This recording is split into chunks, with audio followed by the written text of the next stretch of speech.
Number one, Dr. Ehrman, are the Gospels reliable? In my view, there is certainly historically reliable information in the Gospels, of course. But there are also pieces of historically unreliable information.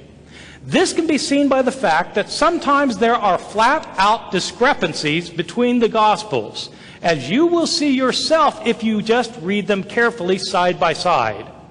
Let me give you just a taste out of 1,000 examples. The Gospel of Matthew says that the father of Joseph, Jesus' father, was Jacob. His grandfather was Mathan, and his great-grandfather was Eleazar. The Gospel of Luke says that Joseph's father was Heli. His grandfather was Mathat, and his great-grandfather was Levi. Well, which was it? The genealogies differ. One of the key motives of the Gospel of Mark is that Jesus' disciples don't recognize him as the Messiah until chapter 8. But in the Gospel of John, they call him the Messiah right away, the first time they meet him in chapter 1. Which is it? How could it be both? There are small discrepancies between the Gospels, hundreds of them.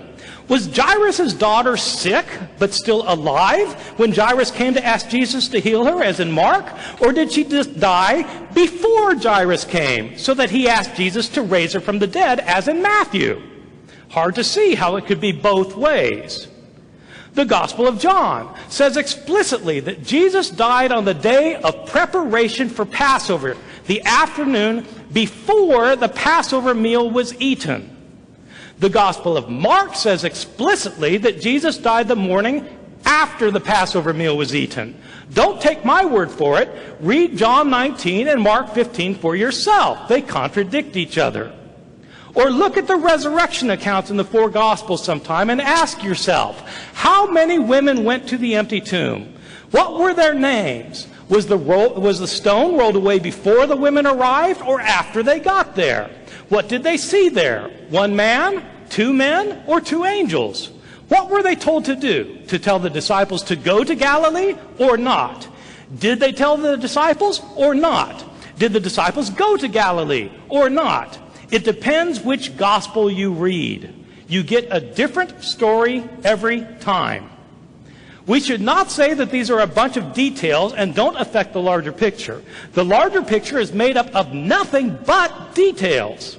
The big pictures are vastly different too, as you'll see once you allow yourself to admit that the details are all different up and down the line. In my opinion now, the accounts of the Gospels cannot be reliable because they differ in hundreds of ways, both big and small, and they contain numerous historical errors.